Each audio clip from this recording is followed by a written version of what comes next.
Hi students, നമസ്കാരം.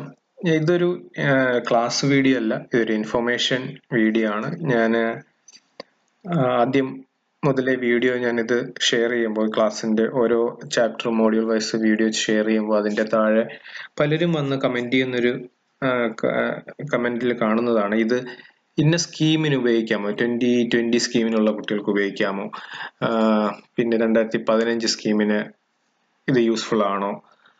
ഇപ്പോൾ ഞാൻ കൂടുതലും കമന്റ് കാണുന്നത് 2024 സ്കീം ഇത് ഉപയോഗിക്കാൻ പറ്റുന്നതാണോ, അല്ലെങ്കിൽ ഇത് പഠിക്കാൻ പറ്റുന്നതാണോ, അല്ലെങ്കിൽ പോളിടെക്നിക്ക് യൂസ്ഫുൾ ആണോ എന്നൊക്കെ പലരും ചോദിക്കുന്നത് കണ്ടിട്ടുണ്ട്. അപ്പൊ അതിന്റെ ഒരു ക്ലാരിഫിക്കേഷൻ എന്നുള്ളത് ഞാൻ അതിൽ പറയുന്നുണ്ട്.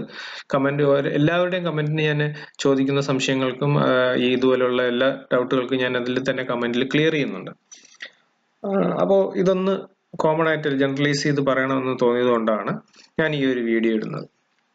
നമുക്ക് പല സ്കീമുകൾ നമ്മളെ കേരള യൂണിവേഴ്സിറ്റിയിലും അതുപോലെ കേരള ടെക്നോളജിക്കൽ യൂണിവേഴ്സിറ്റി KTUയിലൊക്കെ ഈ സ്കീം വൈസുകൾ വന്നിട്ടുണ്ട്. സ്കീമിനനുസരിച്ച് മറ്റു പല സബ്ജക്ട്സുകളിലും നമ്മൾ കാണുന്നത് സിലബസ് മാറുന്നു, അതല്ലെങ്കിൽ അതിന്റെ കണ്ടന്റ് ഒക്കെ മാറുന്നു, ഇങ്ങനെയുള്ള കാര്യങ്ങളെല്ലാം നടക്കുന്നുണ്ട്.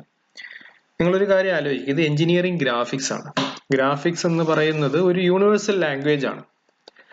അപ്പൊ അത് എല്ലാവർക്കും വായിക്കാൻ കഴിയണം. അതുകൊണ്ടാണ് നമ്മൾ എഞ്ചിനീയറിംഗിന്റെ ഡ്രോയിങ്സ് എല്ലാം നമ്മൾ പഠിക്കുന്ന എല്ലാ ബ്രാഞ്ചുകാരും ഇതൊരു കോമൺ ആയിട്ട് സബ്ജക്ട് പഠിക്കുന്നത് എന്തുകൊണ്ടാണ്, ഇത് സ്പെഷ്യലൈസ് ചെയ്തേക്കുന്നത് ഏറ്റവും ഇമ്പോർട്ടന്റ് ആയിട്ട് ആവശ്യമുള്ളത് സിവില്, മെക്കാനിക്കൽ, ഇലക്ട്രോണിക്സ് ആർക്കാർക്കാണ് ഇത് ഏറ്റവും കൂടുതൽ ആവശ്യം വരുന്നത്. അപ്പൊ അതുകൊണ്ടാണ് ഇത് കോമൺ സബ്ജക്റ്റ് ആയിട്ട് പണ്ട് മുതലേ ഇത് നമ്മൾ പഠിച്ചു വരുന്നത്. അപ്പോൾ ഇതൊരു, ഞാൻ പറഞ്ഞതുപോലെ, ഒരു യൂണിവേഴ്സൽ ലാംഗ്വേജ് ആണ്.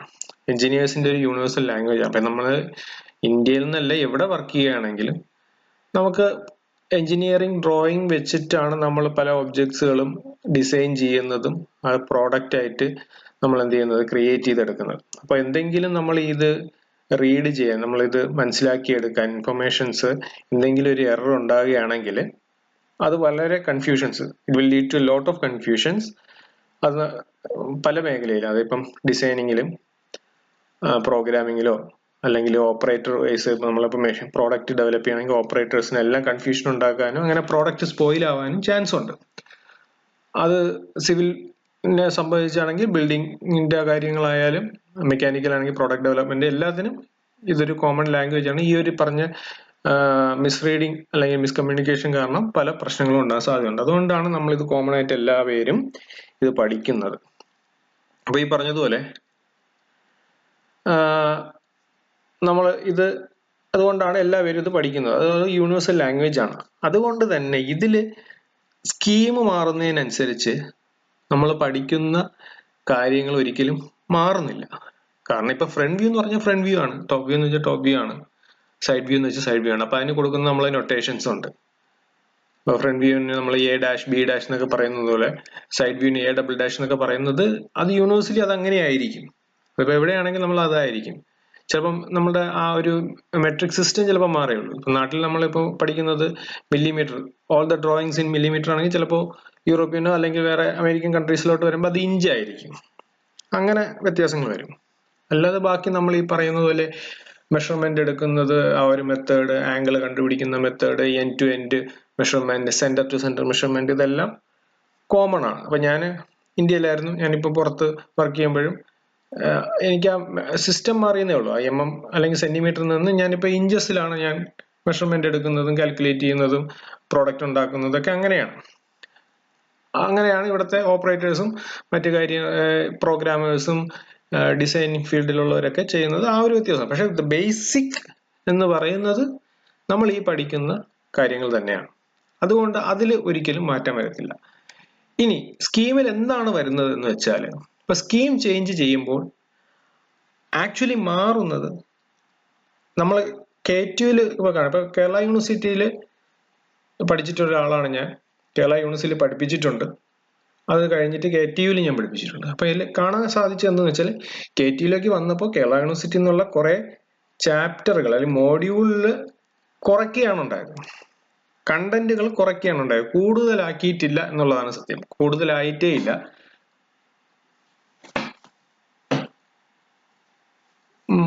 നമ്മുടെ മോഡ്യൂൾസ് കുറയ്ക്കുകയാണ് ചെയ്തത്. മോഡ്യൂൾസിനുള്ള കണ്ടന്റും കുറയ്ക്കുകയാണ് ചെയ്തത്. അതാണ് ഒരു വ്യത്യാസം K2 വന്നപ്പോൾ. അപ്പോൾ നമുക്ക് പഠിക്കേണ്ട കണ്ടന്റുകൾ കുറയുകയാണ് ചെയ്തത്, അല്ലാതെ അതിൽ വളരെ വലിയൊരു വ്യത്യാസമൊന്നും വന്നിട്ടില്ല. മോഡ്യൂൾ അല്പം കൂടെയൊക്കെ ഒന്ന് ഒന്ന് കംപ്രസ് ചെയ്തു, അല്ലെങ്കിൽ കുറച്ചും കൂടെയൊക്കെ കോമ്പാക്റ്റ് ലെവലിലേക്ക് മാറ്റി എന്നുള്ളതാണ് സത്യം. ഇതാണ് ഒരു കാര്യം. ഇനി ബാക്കി കാര്യങ്ങൾ നമുക്ക് ഓരോന്നായിട്ട് ഈ ഒരു സ്കീം വെച്ചുകൊണ്ട് ഞാൻ ഡിസ്ക്രൈബ് ചെയ്യാം. ഇത് ഞാനിപ്പോൾ എടുത്തേക്കുന്നത് 2024 സ്കീം. ഇതാണ് ഇപ്പോൾ K2ന്റെ റണ്ണിങ് സ്കീം എന്ന് പറയുന്നത്, 2024 സ്കീം. ഇപ്പൊ കഴിഞ്ഞ ഞാൻ വീഡിയോ ഇട്ടിരിക്കുന്നത് എല്ലാ സ്കീമിലുള്ളവർക്കും പഠിക്കാൻ പറ്റുന്ന രീതിയിലുള്ള ഓൾ കണ്ടന്റ് ആണ് ഞാൻ എൻ്റെ വീഡിയോ, എൻ്റെ ആ പ്ലേലിസ്റ്റ് നോക്കുകയാണെങ്കിൽ, എഞ്ചിനീയറിംഗ് ഗ്രാഫിക്സ് എന്ന് പറയുന്ന പ്ലേലിസ്റ്റ് നോക്കുകയാണെങ്കിൽ അങ്ങനെ കംപ്ലീറ്റ് ഏത് സ്കീമിലുള്ളവർക്കും പഠിക്കാൻ പറ്റും. അപ്പൊ നിങ്ങളുടെ ഭാഗത്തു നിന്ന് ചെയ്യേണ്ടത് ഇത്രയേ ഉള്ളൂ. നിങ്ങളുടെ സിലബസും കൂടെ എടുത്ത് വെച്ചതിന് ശേഷം, ഇപ്പൊ പ്രൊജക്ഷൻ ഓഫ് ലൈൻസ് ആണെങ്കിൽ പ്രൊജക്ഷൻ ഓഫ് ലൈൻസിന്റെ വീഡിയോ കാണുക, സോളിഡ് ആണെങ്കിൽ അങ്ങനെ, ആ ഒരു രീതിയിലാണ് നിങ്ങൾ കാണേണ്ടത്. അപ്പൊ എനിക്ക് തോന്നുന്നു 2020 ഞാനിത് വീഡിയോ സ്റ്റാർട്ട് ചെയ്യുന്നത്. അപ്പോൾ ആ സ്കീമിലുള്ളവർക്കും അതിന് തൊട്ട് മുമ്പുള്ള 2015 സ്കീം ഉള്ളവർക്കും എല്ലാം ഇത് കോമൺ ആണ്. ഇനി 2024 ഇതെങ്ങനെ അവർക്ക് ഇത് കോമൺ ആണെന്ന് വെച്ചാൽ അതും കോമൺ ആണ്. കാരണം നിങ്ങൾ സിലബസിൽ വളരെ മാറ്റമൊന്നും വന്നിട്ടില്ല. സത്യം പറഞ്ഞാൽ ഇതിന് തൊട്ട് മുമ്പുള്ള സ്കീമിൽ നിന്നും കുറച്ച് കാര്യങ്ങൾ കുറയ്ക്കുകയാണ് ചെയ്തിരിക്കുന്നത്. ഓക്കെ, 2024 സ്കീം നമ്മൾ ആദ്യം നോക്കുകയാണെങ്കിൽ ഈ ബ്രാഞ്ചിനെ എല്ലാം K2 ഗ്രൂപ്പുകളാക്കി എന്നുള്ളതാണ്. ഇപ്പൊ group A computer science, artificial intelligence and allied branches ആണ് അതിൽ വരുന്നത്. ഗ്രൂപ്പ് ബിയിൽ biomedical, triple electrical and electronics, ECE communication, robotics and AI, robotics and automation, group ബ്രാഞ്ചുകളാണ് അതിൽ ഗ്രൂപ്പ് ചെയ്യുക. അതാണ് ഗ്രൂപ്പ് ബി. ഗ്രൂപ്പ് സി വന്നിട്ട് പ്രൊഡക്ഷൻ, മെക്കാനിക്കൽ, ഇൻഡസ്ട്രിയൽ, ഓട്ടോമൊബൈല്, പിന്നെ agriculture, aeronautical, civil engineering, chemical engineering, ഇതൊക്കെയാണ് ഗ്രൂപ്പ് സി ആയിട്ട് വന്നിരിക്കുന്നത്. ആ ഒരു ക്ലസ്റ്ററിൽ അതാണ് വരുന്നത്. ഗ്രൂപ്പ് ഡിയിൽ food technology, biotechnology, bio chemical engineering, ഇതൊക്കെയാണ് ഗ്രൂപ്പ് ഡി. അപ്പോൾ കരിക്കുലം അല്ലെങ്കിൽ സ്കീം അവർ ഡിസൈൻ ചെയ്തപ്പോൾ engineering graphics and computer aided drawing ഇത് സെമസ്റ്റർ 1 ഗ്രൂപ്പ് എനും ബിനും ഡിനും. സെമസ്റ്റർ 2 ഗ്രൂപ്പ് സിന് വരുന്നത്. അതായത് mechanical, industrial, automobile, agriculture, aeronautical, civil engineering, chemical engineering, ഇന്ന ഗ്രൂപ്പുകൾ എല്ലാം വരുന്നത് ഗ്രൂപ്പ് സി ആണ്. അവർക്ക് സെമസ്റ്റർ 2 എഞ്ചിനീയറിംഗ് ഗ്രാഫിക്സ് വരുന്നത്. ഇതാണ് ആദ്യത്തെ ഒരു കാര്യം. ഇനി മുൻപ് 100 മാർക്കിനായിരുന്നു 3 മണിക്കൂർ എക്സാം ഉള്ളത്. ഇപ്പൊ 60 മാർക്ക് 2.5 മണിക്കൂർ എക്സാം ആണ്. അതൊരു ഡിഫറൻസ്. അപ്പൊ നോക്കിയാൽ മാർക്ക് കുറച്ചിട്ടുണ്ട്, ടൈമും കുറച്ചിട്ടുണ്ട്. ഇനി നമുക്ക് സിലബസിന്റെ അകത്തുള്ള ഡിഫറൻസ് എന്തൊക്കെയാണ്, അല്ലെങ്കിൽ എന്തെങ്കിലും ചേഞ്ചസ് കൊണ്ടുവന്നിട്ടുണ്ടോ എന്ന് നോക്കാം. സിലബസ് 4 മോഡ്യൂളാണ് ഉള്ളത്. ഫസ്റ്റ് മോഡ്യൂള് നമ്മുടെ ബേസിക്സ് ആണ്.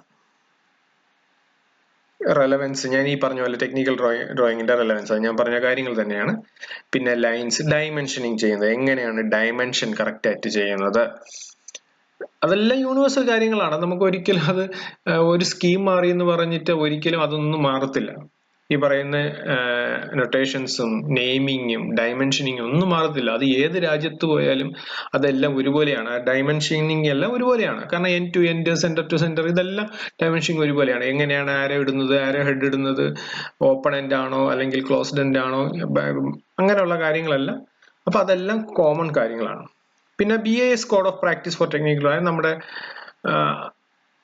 ബ്രാക്കറ്റിൽ തന്നെ കൊടുത്തിട്ടുണ്ട്. No questions from for the end semester examination. ഒന്നുമില്ല, ഇത് നമ്മൾ അറിഞ്ഞിരിക്കാൻ വേണ്ടിയിട്ടാണ്. അതാണ് ബേസിക്സ് എന്ന് പറയുന്ന കാര്യങ്ങൾ. ഇതെല്ലാം എൻ്റെ ഫസ്റ്റ് വീഡിയോയിലുണ്ട്. എൻ്റെ ഇൻട്രൊഡക്ഷൻ വീഡിയോയിൽ ഇതിനെ കുറിച്ച് പറയുന്നുണ്ട്. അതിൽ തന്നെയാണ് ഞാൻ പോയിന്റ്സ് സ്റ്റാർട്ട് ചെയ്യുന്നത്. അതാണ് projection of points, projection of lines. ഇതാണ് നമ്മുടെ മോഡ്യൂൾ 1 എന്ന് പറയുന്നത്. projection of points in different quadrants, projection of straight lines to one plane, inclined to both planes, traces of line, inclination of lines with the reference plane, true length, true inclination, ഇങ്ങനെയുള്ള കാര്യങ്ങൾ ഇതെല്ലാം പഴയ സ്കീമിലും ഉണ്ട്, പഴയ സിലബസിലും ഉണ്ട്, കേരള യൂണിവേഴ്സിറ്റിയുടെ സിലബസിലും ഉണ്ട്. അത് തന്നെയാണ്, അതേപോലെ ഫോളോ ചെയ്തിരിക്കുകയാണ്. വർഷങ്ങളായിട്ട് മുമ്പ് ഞാൻ പഠിച്ചപ്പോൾ മുതൽ ഉള്ള സംഭവങ്ങളെല്ലാം ഇപ്പോഴും KTUവിലും അത് തന്നെയാണ് ഉള്ളത്. അതിൽ വേറെ ഒരു വ്യത്യാസവും ഇല്ല. അതെന്തുകൊണ്ടെന്നുള്ള ഇതിന്റെ റെഫറൻസ് ടെക്സ്റ്റിന്റെ കാര്യം കൊടുത്തിട്ടുണ്ട്, അല്ലെങ്കിൽ നമ്മൾ ടെക്സ്റ്റ് ഏത് ടെക്സ്റ്റ് ബുക്കാണ് ഫോളോ ചെയ്യുന്നുള്ള കാര്യങ്ങളും കൊടുത്തിട്ടുണ്ട്. അത് നോക്കുമ്പോൾ മനസ്സിലാവും. ഇനി സിലബസ് നമ്മൾ മോഡ്യൂൾ 2 എന്ന് പറയുമ്പോൾ ഇത് ഞാനിപ്പോ പറയുന്നത് group A, B and D, അതായത് mechanical, civil, production, industrial, automobile, aeronautical ഇതെല്ലാം ഒഴിച്ചു നിർത്തിയിട്ടുള്ള മറ്റു ബ്രാഞ്ചുകൾ. അതും മറ്റു ബ്രാഞ്ചും തമ്മിലുള്ള വ്യത്യാസം എന്തെന്ന് പറഞ്ഞാൽ വളരെ 2 വ്യത്യാസമേ ഉള്ളൂ സത്യം പറഞ്ഞാൽ, ബാക്കിയെല്ലാം കോമൺ ആണ്. ഇനി സെക്കൻഡ് മോഡ്യൂൾ വരുമ്പോൾ ലൈൻസ് കഴിഞ്ഞു, പോയിന്റ്സ് കഴിഞ്ഞു, ലൈൻസ് കഴിഞ്ഞു. അത് കഴിഞ്ഞിട്ട് പ്രൊജക്ഷൻ ഓഫ് സോളിഡ്സ് വരുന്നു. Simple solids, triangular, rectangle, square, pentagonal, hexagonal, prism, pyramid, cone and cylinder only. ഇത്രയും നോക്കിയാൽ സിമ്പിൾ പൊസിഷനിലുള്ള പ്രൊജക്ഷൻ ഓഫ് സോളിഡ്സും പിന്നെ ഡബിൾ ഇൻക്ലിനേഷൻ എന്ന് പറയും. അതായത് ഒരു incline to both reference plane, അതായത് HP-ക്കും BP-ക്കും ഇൻക്ലൈൻ ആയിട്ടുള്ള, ഇതെല്ലാം എൻ്റെ വീഡിയോയിലും ഉണ്ട്. പ്രൊജക്ഷൻ ഓഫ് സോളിഡ്സ് എന്നുള്ള വീഡിയോ നോക്കുകയാണെങ്കിൽ ആ ഒരു വീഡിയോയിൽ ഇത് വിശദമായിട്ട് പറയുന്നത് 2-3 വീഡിയോ ഞാൻ ഇട്ടിട്ടുണ്ട്. ഓക്കെ, ഇനി വരുന്നത് സെക്ഷൻസ് ഓഫ് സോളിഡ്സ് ആണ്. Third module sections of solids. Sections of സോളിഡ്സിൽ ഈ സോളിഡിനെ തന്നെ നമ്മൾ കട്ട് ചെയ്യുന്നു. ആ കട്ട് ചെയ്യുമ്പോൾ നമുക്ക് കിട്ടുന്ന എന്താണ്, ട്രൂ ഷേപ്പ് എന്താണ്, അതിന്റെ ടോപ്പ് വ്യൂ എന്താണ്, അങ്ങനെയുള്ള കാര്യങ്ങളാണ്. ഫ്രണ്ട് വ്യൂ എന്താണെന്നുള്ളത്. അത് sections of prism, pyramid, cone and cylinder only. ഈ ഇത്രയേ ഉള്ളൂ. Prism, pyramid, cone and cylinder only, ഈ 4 ഷേപ്പ് ഇതിൽ വരുന്ന. ഇത് ചിലപ്പം പ്രിസം എന്ന് പറയുന്നത് സ്ക്വയർ പ്രിസം ആകാം, ട്രയാങ്കിൾ പ്രിസം മീൻസ് സ്ക്വയർ ആകാം, പെന്റഗൺ ആകാം, ഹെക്സാഗണൽ, ഇങ്ങനെയുള്ള എന്ത് ഷേപ്പ് ആവാം. Prism, pyramid, cone and cylinder only, ഇത്ര കാര്യങ്ങൾ പറയുന്നത്. True shape of the sections വരയ്ക്കണം. പക്ഷേ exclude true shape given problems. മുൻപ് അങ്ങനെ ഒരു സംഭവം ഉണ്ടായിരുന്നു സെക്ഷൻസ് ഓഫ് സോളിഡ്സിൽ. അത് നിങ്ങൾക്ക് ഇപ്പൊ ഇപ്പം തുടക്കത്തിൽ പഠിക്കുന്ന കുട്ടികൾക്ക് പറഞ്ഞാൽ മനസ്സിലാവില്ല. സെക്ഷൻസ് ഓഫ് സോളിഡില് ട്രൂ ഷേപ്പ് തന്നിട്ട് സെക്ഷൻ വരയ്ക്കുന്ന ഒരു ക്വസ്റ്റ്യൻസ് ഉണ്ടായിരുന്നു. ട്രൂ ഷേപ്പ് ആദ്യമേ പറയും, this is the true shape. അതായത് ഒരു സോളിഡിനെ ഞാൻ ഇങ്ങനെ കട്ട് ചെയ്താൽ അതിന്റെ ട്രൂ ഷേപ്പ് ഇതായിരിക്കും എന്ന് ആദ്യമേ പറയും. നമുക്കത് ആദ്യമേ എന്താണ്, ആക്ച്വലി ഇത് നമ്മൾ വരച്ച് കണ്ടുപിടിക്കുന്ന സാധനമാണ്. അതാണ് ആദ്യം സെക്ഷൻസ് ഓഫ് പിരമിഡ്സ് എന്ന് ഇതൊക്കെ പറയുന്നത്. ഇതെല്ലാം നമ്മൾ വരച്ച് അവസാനമാണ് നമുക്ക് ട്രൂ ഷേപ്പ് എന്താണെന്ന് അറിയാൻ പറ്റുന്നത്. പക്ഷെ ചില ക്വസ്റ്റ്യൻസ് ഉണ്ടായിരുന്നു മുൻപത്തെ സ്കീമിൽ, സിലബസിലൊക്കെ ഉണ്ടായിരുന്നു. ട്രൂ ഷേപ്പ് ഓൾറെഡി ആദ്യമേ അങ്ങ് പറയും, ഇതാണ് ട്രൂ ഷേപ്പ്. അപ്പൊ നമ്മളത് റിവേഴ്സ്, ട്രൂ ഷേപ്പിൽ നിന്ന് നമ്മൾ കട്ടിംഗ് പ്ലെയിൻ കണ്ടുപിടിക്കുന്നു, സെക്ഷനൊക്കെ കണ്ടുപിടിക്കുന്നു. അങ്ങനത്തെ ഒരു മോഡൽ ക്വസ്റ്റ്യൻസ് ഉണ്ടായിരുന്നു. പക്ഷെ ഇപ്പോൾ അതില്ല എന്നാണ് പറയുന്നത്. അപ്പൊ exclude true shape given questions, അതൊരു 4-5 ക്വസ്റ്റ്യൻസ് ആണ് നമ്മുടെ ടെക്സ്റ്റിലുള്ളത്. ആ ക്വസ്റ്റ്യൻസ് ഇല്ല എന്നാണ് ഇതിന്റെ അർത്ഥം. പക്ഷെ അതിന് മുമ്പുള്ള സെക്ഷൻസ്, ബേസിക് ആയിട്ടുള്ള സെക്ഷൻസ് ഓഫ് സോളിഡ്സ് ഉണ്ട്. ഇനി മോഡ്യൂൾ 3 വേറൊരു ചാപ്റ്റർ ആണ് ഡെവലപ്മെന്റ് ഓഫ് സർഫസസ്. അത് സിമ്പിൾ ആയിട്ടുള്ള different development of surfaces of solids and solids cut by different section plane. Sections development എന്ന് പറയും. അത് ചിലപ്പോൾ പിരമിഡും പ്രിസവും ഡിഫറെന്റ് ഷേപ്പ് കാണും. അതിൽ hole, exclude problems with through hole, അത് മുൻപും ഇല്ലായിരുന്നു. അത് ചോദിക്കുന്നത്, അത് എനിക്ക് തോന്നുന്നു കേരള യൂണിവേഴ്സിറ്റിയിൽ ഉണ്ടായിരുന്നു. KTUവിൽ തുടങ്ങിയതിന് ശേഷം അങ്ങനത്തെ ഒരു ക്വസ്റ്റ്യൻസ് ചോദിച്ചിട്ടേ ഇല്ല. എന്റെ ഓർമ്മ ശരിയാണെങ്കിൽ അങ്ങനെ ഒരു ത്രൂ ഹോൾ ക്വസ്റ്റ്യൻസ് ചോദിച്ചിട്ടേ ഇല്ല. ബാക്കിയുള്ള സിമ്പിൾ ആയിട്ടുള്ള ഡെവലപ്മെന്റ് മാത്രമേ ചോദിച്ചിട്ടുള്ളൂ. പിന്നെ സെക്ഷൻ, ഒരു സോളിഡിനെ കട്ട് ചെയ്തതിന് ശേഷം ഡെവലപ്മെന്റ് എടുക്കുകയാണെങ്കിൽ എങ്ങനെയാണെന്നുള്ളത്. പക്ഷെ ഈ ത്രൂ ഹോൾ മുമ്പും ഇല്ലായിരുന്നു. അതുകൊണ്ട് അതൊരു വലിയൊരു ചേഞ്ച് എന്ന് പറയാൻ പറ്റത്തില്ല. ഇനി ലാസ്റ്റ് മോഡ്യൂൾ വന്നിട്ട് isometric projection, isometric scale, isometric view and projections, different solids.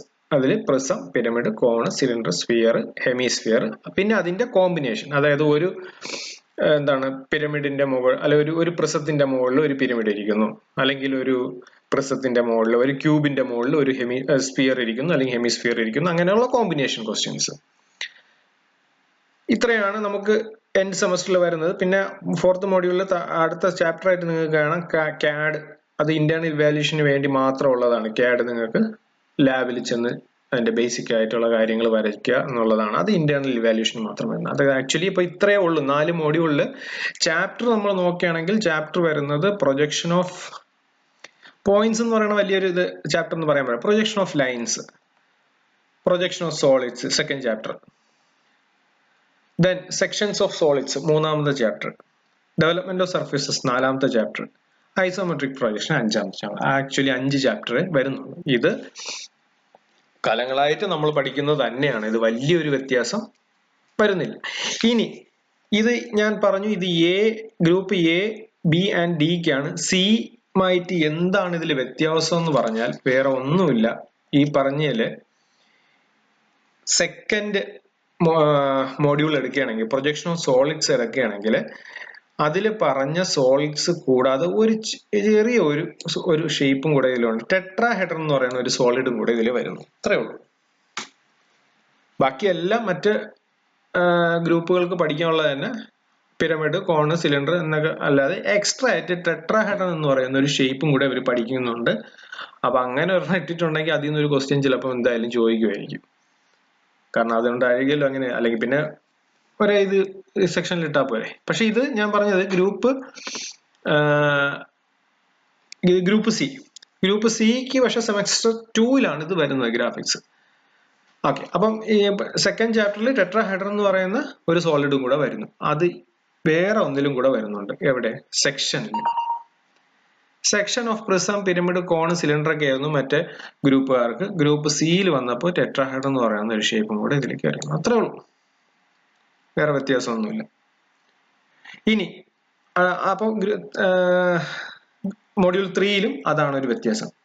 ഇനി മോഡ്യൂൾ 4 വരുമ്പോൾ ഐസോമെട്രിക്കില് നമ്മൾ isometric view and projection of prism, pyramid, cone, cylinder ഒക്കെയാണ് മറ്റേ പറഞ്ഞ സ്പിയർ, ഹെമിസ്ഫിയർ. ഇതില് ഫ്രസ്റ്റം ഓഫ്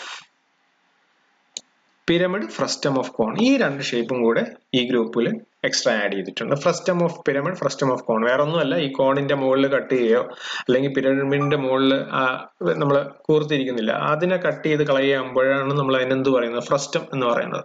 ഒരു സെക്ഷൻ കട്ട് ചെയ്ത് മുകളിലത്തെ ഭാഗം frustum. Frustum of pyramid, frustum of cone, ആ ഒരു 2 ഷേപ്പും കൂടെ ഇതിൽ ഇൻക്ലൂഡ് ചെയ്തിട്ടുണ്ട്. ഏത്? ഗ്രൂപ്പ് സിക്കാർക്ക് ഇൻക്ലൂഡ് ചെയ്തിട്ടുണ്ട്. അതല്ലാതെ ബാക്കി എല്ലാം എന്താണ്? 4 ഗ്രൂപ്പുകാർക്ക് എ, ബി, ഡി അതുപോലെ സി എന്ന് പറയുന്ന ഗ്രൂപ്പുകാർക്കെല്ലാം സെയിം ആണ്. ഇനി ഇത് എങ്ങനെയാണ്? ഇത് ഞാൻ പറഞ്ഞല്ലോ, ഒരു മാറ്റവും നമുക്ക് വേറെ ഒരു മാറ്റവും വരുന്നില്ല. സ്കീമുകൾ മാറിയെന്ന് പറഞ്ഞ് ഈ പറയുന്ന അകത്ത് വരുന്ന കണ്ടന്റുകൾ ഒരിക്കലും മാറുന്നില്ല. ക്വസ്റ്റ്യൻസ് എല്ലാം സെയിം ആയിരിക്കും. കേരള യൂണിവേഴ്സിറ്റിക്ക് ചോദിച്ച അതേ ക്വസ്റ്റ്യൻസ് തന്നെയായിരിക്കും. KTUവിന്റെ ആദ്യത്തെ ബാച്ചിന് ചോദിച്ച ക്വസ്റ്റ്യൻസും ഇപ്പോഴും എല്ലാം റിപ്പീറ്റ് ചെയ്ത് വരാം. ക്വസ്റ്റ്യൻസ് ഒന്നും മാറാൻ പറ്റില്ല. കാരണം ക്വസ്റ്റ്യൻസ് അങ്ങനെ എടുത്തിട്ട് നമുക്ക് ഭയങ്കരമായിട്ട് നമുക്ക് അതിനെ മോഡിഫൈ ചെയ്ത് ഇടാനുള്ള ക്വസ്റ്റ്യൻസ് ഒന്നും അങ്ങനെ വരാറില്ല. അതേ മോഡലായിരിക്കും വരുന്നത്. ചിലപ്പോൾ വാല്യൂസിനെ അങ്ങോട്ടും ഇങ്ങോട്ടും മാറ്റാം, ചിലപ്പോൾ ആംഗിൾ ചിലപ്പോൾ ഒന്ന് മാറ്റാം, അല്ലെങ്കിൽ ഇപ്പം ഈ പറയുന്ന ലൈനിന്റെ ലെങ്ത് ഒന്ന് മാറ്റും, അല്ലെങ്കിൽ സോളിഡിന്റെ ഹൈറ്റും മറ്റു കാര്യങ്ങളൊക്കെ ഒന്ന് മാറ്റുന്നതല്ലാതെ മോഡൽ എല്ലാം സെയിം ആയിരിക്കും. അപ്പൊ അത് ആലോചിച്ച് പേടിക്കേണ്ട ആവശ്യമില്ല. ഇനി ഇന്റേണൽ മാർക്ക് 40 ഞാൻ നേരത്തെ പറഞ്ഞു. പിന്നെ അതെല്ലാം സെയിം ആണ്. എൻഡ് സെമസ്റ്റർ എക്സാം വരുന്ന 60 മാർക്കിനാണ്. 60 മാർക്കിന് 8 ക്വസ്റ്റ്യൻ കാണും. അതായത് ഒരു മോഡ്യൂളിൽ നിന്നും 2 ക്വസ്റ്റ്യൻ വീതം കാണും. അപ്പൊ ഈച്ച് മോഡ്യൂൾ ഒരു ഫുൾ ക്വസ്റ്റ്യൻ നിങ്ങൾ അറ്റൻഡ് ചെയ്യണം. ഒരു മോഡ്യൂളിൽ നിന്നുള്ള ഒരു ഫുൾ ക്വസ്റ്റ്യൻ, ചിലപ്പോൾ എ ബി എന്നൊക്കെ പറഞ്ഞ് ആയിരിക്കും കൊടുത്തത്. അതായത് 4 ക്വസ്റ്റ്യൻ അറ്റൻഡ് ചെയ്തിരിക്കണം. ഒരു ക്വസ്റ്റ്യന് 15 മാർക്ക്, 60 മാർക്ക്. സിമ്പിൾ ആയിട്ട് ജയിക്കാൻ പറ്റുന്ന ഒരു സബ്ജക്റ്റ് ആണ് ഇത്. ഇനി ഇത് കോഴ്സ് ഔട്ട്കം അതൊന്നും ഇപ്പൊ നിങ്ങൾക്ക് പറഞ്ഞാൽ നിങ്ങൾക്ക് മനസ്സിലാവത്തില്ല. അത് നിങ്ങൾ കൂടുതൽ ബോധർ ചെയ്യേണ്ട ആവശ്യമില്ല. പഠിക്കുക, ജയിക്കുക, അത്രേ ഉള്ളൂ. ഇനി ടെക്സ്റ്റ് ബുക്ക്, ഫോളോ ചെയ്യുന്ന ടെക്സ്റ്റ് ബുക്ക് ഏതൊക്കെയെന്ന് നോക്കാം. നമ്മുടെ തലതൊട്ടപ്പനായ PA വർഗീസ് സാറിന്റെ ടെക്സ്റ്റ് ആണ് നമ്മൾ എപ്പോഴും ഫസ്റ്റ് കാണുന്നത്. Engineering graphics, PA Varghese, VIP പബ്ലിഷേഴ്സിന്റെ ബുക്കാണ്. ഇനി നമുക്ക് നോക്കിയറിയാം, ഫസ്റ്റ് എഡിഷൻ 2012, പിന്നെ റീ എഡിഷൻ ഒക്കെ വന്നിട്ടുണ്ട് 2018. എല്ലാം ഇതിനനുസരിച്ച് വന്നിട്ടുണ്ട്. പക്ഷെ അത് മുതലേ ഉള്ള സംഭവങ്ങൾ തന്നെയാണ് ഇപ്പോഴും ഫോളോ ചെയ്യുന്നതാണ് അതിന്റെ അർത്ഥം. എന്ന് വെച്ചാൽ ഇത് നമുക്ക് വേറെ വലിയൊരു ചേഞ്ചസ് ഒന്നും ചിലപ്പോൾ ചില മോഡ്യൂൾസുകൾ അദ്ദേഹം വെട്ടിക്കുറച്ച് കാണും. പക്ഷെ നമുക്ക് നോക്കിയാൽ മതി, മുമ്പ് കേരള യൂണിവേഴ്സിറ്റിയിൽ പഠിച്ചിട്ടിരുന്ന ആരെങ്കിലും ഒരു പഴയ ടെസ്റ്റ് നമുക്ക് കിട്ടും, എഞ്ചിനീയറിംഗ് ഗ്രാഫിക്സിന്റെ അല്ലെങ്കിൽ ലൈബ്രറിയിൽ അങ്ങനെ കാണും. പഴയ എഡിഷനും ഇപ്പോഴത്തെ പുതിയ എഡിഷനും നിങ്ങളൊന്ന് മറിച്ച് നോക്കിക്കഴിഞ്ഞാൽ വലിയ വ്യത്യാസമൊന്നും കാണില്ല. ലാസ്റ്റ് കൊടുത്തിരിക്കുന്ന മോഡൽ എക്സാമിന്റെ ക്വസ്റ്റ്യൻസോ അല്ലെങ്കിൽ CADന്റെ കുറച്ച് ചാപ്റ്റേഴ്സും മറ്റു കാര്യങ്ങളൊക്കെ ആഡ് ചെയ്തതല്ലാതെ ബാക്കി പ്രൊജക്ഷൻ ഓഫ് ലൈൻസിലും പ്രൊജക്ഷൻ ഓഫ് സോളിഡ്സിലും ഐസോമെട്രിക്കിലൊന്നും വളരെ വ്യത്യാസമൊന്നും കാണത്തില്ല. പിന്നെ അനിൽകുമാർ സാറിന്റെ ടെക്സ്റ്റ് ഉണ്ട്, ബെഞ്ചമിൻ സാറിന്റെ ടെക്സ്റ്റ് ഉണ്ട്. ഞാൻ ഫോളോ ചെയ്യാൻ പറയുന്നത് PA വർഗീസ് സാറിന്റെ ടെക്സ്റ്റ് ആയിരിക്കും. കാരണം പലപ്പോഴും KTUയിൽ വന്നിട്ടുള്ളത് സെയിം കോപ്പി പേസ്റ്റ് ക്വസ്റ്റ്യൻ ആണ്. വാല്യൂ പോലും മാറാതെ സെയിം ക്വസ്റ്റ്യൻ എടുത്ത് നമുക്ക് KTUയിൽ ചോദിച്ചിട്ടുണ്ട്. അല്ലെങ്കിൽ same question, same model question തന്നെ എടുത്തിട്ടിട്ട് വാല്യൂസ് ചേഞ്ച് ചെയ്തും എന്ത് ചെയ്തിട്ടുണ്ട്, PA വർഗീസ് സാറിന്റെ ക്വസ്റ്റ്യൻ ആണ് KTUയിൽ ചോദിച്ചിട്ടുള്ളത്. ഇത് പഠിപ്പിച്ചിട്ടുള്ളതുകൊണ്ട് എനിക്കറിയാം, വാല്യൂഷൻ ചെയ്തിട്ടുള്ളതുകൊണ്ട് എനിക്കറിയാം. നമുക്ക് കണ്ണടച്ച് നമുക്ക് വാല്യൂ ചെയ്യാൻ പറ്റും. എന്ന് വെച്ചാൽ വേറെ ഒന്നുമില്ല, നമുക്ക് അറിയാൻ പറ്റും. നമുക്ക് സെയിം ക്വസ്റ്റ്യൻ ആണ്, നമുക്ക് നമ്മൾ പഠിപ്പിച്ചിട്ടുള്ള ക്വസ്റ്റ്യൻ ആയിരിക്കും, ആദ്യം തന്നെയായിരിക്കും വന്നിരിക്കുന്നത്, നമുക്ക് അറിയാൻ പറ്റും. നമുക്ക് ആ ഫിഗർ കാണുമ്പോൾ തന്നെ നമുക്ക് എന്ത് ചെയ്യാൻ പറ്റും, നമുക്കത് മനസ്സിലാവും. അപ്പോൾ PA വർഗീസ് സാറിന്റെ ടെക്സ്റ്റ് ഫോളോ ചെയ്യാനായിരിക്കും ഞാൻ കൂടുതൽ റെക്കമെൻഡ് ചെയ്യുന്നത്. എന്ന് വെച്ചാൽ മറ്റത് മോശമൊന്നല്ല ഞാൻ പറയുന്നത്, അനിൽകുമാർ സാറിന്റെ ഒക്കെ കൂടുതൽ കളർഫുൾ ആയിട്ടുള്ള നല്ല കൂടുതൽ എക്സ്പ്ലനേഷൻ, സ്റ്റെപ്പ് ബൈ സ്റ്റെപ്പ് ആയിട്ടൊക്കെ എക്സ്പ്ലനേഷൻ ഉള്ള ടെസ്റ്റുകളാണ് അനിൽകുമാർ സാറിന്റെ ബെഞ്ചമിൻ സാറിന്റെ ഒക്കെ ടെസ്റ്റുകൾ ഉള്ളത്. വർഗീസ് സാറിന്റെ ആണ് ഞാൻ പറഞ്ഞത്. ഈ എന്തുകൊണ്ട് ടോപ്പിൽ ഇട്ടേക്കുന്നു വെച്ചാൽ വേറെ ഒന്നുമല്ല, അദ്ദേഹത്തിന്റെ ആ ഒരു മോഡലാണ് കൂടുതലും ഫോളോ ചെയ്യുന്നത്.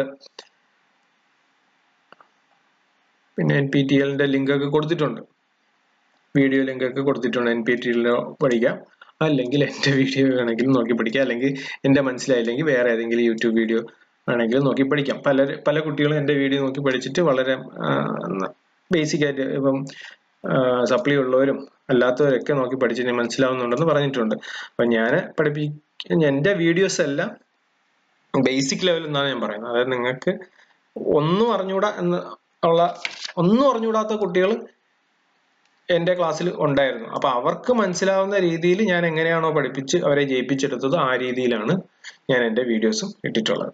അപ്പൊ ഇത്രയാണ് ഞാൻ ഈ ഒരു സ്കീം എല്ലാവരും ചോദിച്ചത് കൊണ്ട്, സ്കീമിനെ കുറിച്ച് ചോദിച്ചത് കൊണ്ടാണ് ഞാൻ ഈ ഒരു ജനറലൈസ്ഡ് ആയിട്ട് ഇങ്ങനെ ഒരു വീഡിയോ ഇട്ടത്. ഇതിൽ എന്തെങ്കിലും നിങ്ങൾക്ക് ഡൗട്ട് ഉണ്ടെങ്കിൽ, ഇത് എനിക്കറിയാവുന്നത് ഞാനിപ്പോൾ വായിച്ച് മനസ്സിലാക്കിയ കാര്യങ്ങൾ വെച്ചിട്ടാണ് ഞാനിതിപ്പോൾ പറഞ്ഞത്. ഇതിൽ എന്തെങ്കിലും തെറ്റുണ്ടെങ്കിൽ അത് നിങ്ങൾ കമന്റ് സെക്ഷനിൽ ഒന്ന് ചൂണ്ടിക്കാട്ടുക, അത് മറ്റുള്ളവർക്ക് ഹെൽപ്ഫുൾ ആയിരിക്കും. വേറെ എന്തെങ്കിലും ഡൗട്ട് ഉണ്ടെങ്കിൽ അതും ചോദിക്കാം. ഇനി ഞാൻ എന്താ ചെയ്യുന്നത് വെച്ചാൽ ഓൾമോസ്റ്റ് എല്ലാം ഞാനത് വീഡിയോസ് എല്ലാ കണ്ടന്റും ഞാൻ ഇട്ടിട്ടുണ്ട്.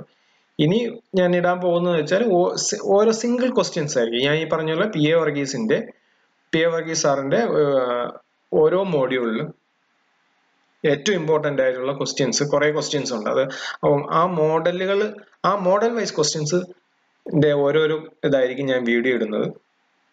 അത് തന്നെ പഠിച്ചാൽ മതി. ആ മോഡലിൽ തന്നെ എക്സൈറ്റ് ആയിട്ട് ചിലപ്പം ചോദിക്കും, ഇല്ലെങ്കിൽ അതിന്റെ വാല്യൂസ് മാറ്റിയായിരിക്കും ചോദിക്കുന്നത്. അങ്ങനെ തന്നെയാണ് ഞാൻ വീഡിയോസ് ഇട്ടിട്ടുള്ളത്. കുറച്ചും കൂടെ ഞാൻ ടെക്സ്റ്റ് ബേസ്ഡ് ആയിട്ട്, ഞാൻ മുമ്പ് ഞാൻ ഒരു കൺസെപ്റ്റ് ബേസ്ഡ് ആയിട്ടുള്ള വീഡിയോസ് ഇട്ടിട്ടുണ്ട്. പിന്നെ ക്വസ്റ്റ്യൻ പേപ്പർ ഡിസ്കഷനും ഇട്ടിട്ടുണ്ട്. അത് ബേസ് ചെയ്തിട്ട് അതിന് അഡീഷണൽ ക്വസ്റ്റ്യൻസും ഒക്കെ എക്സ്പ്ലെയിൻ ചെയ്യുന്ന രീതിയിലാണ് ഞാൻ വീഡിയോ ഇട്ടിട്ടുള്ളത്. ഇനി ഞാൻ PA വർഗീസ് സാറിന്റെ ടെക്സ്റ്റിനെ പക്ക ഫോളോ ചെയ്തുകൊണ്ടുള്ള അതിലെ ക്വസ്റ്റ്യൻസ് അതായിരിക്കും നിങ്ങൾ ക്ലാസ്സിലും ചെയ്യുന്നത്. ആ ഒരു ക്വസ്റ്റ്യൻസ് ആയിരിക്കും ഞാൻ വീഡിയോ ഇടാൻ പോകുന്നത്. Okay, thank you.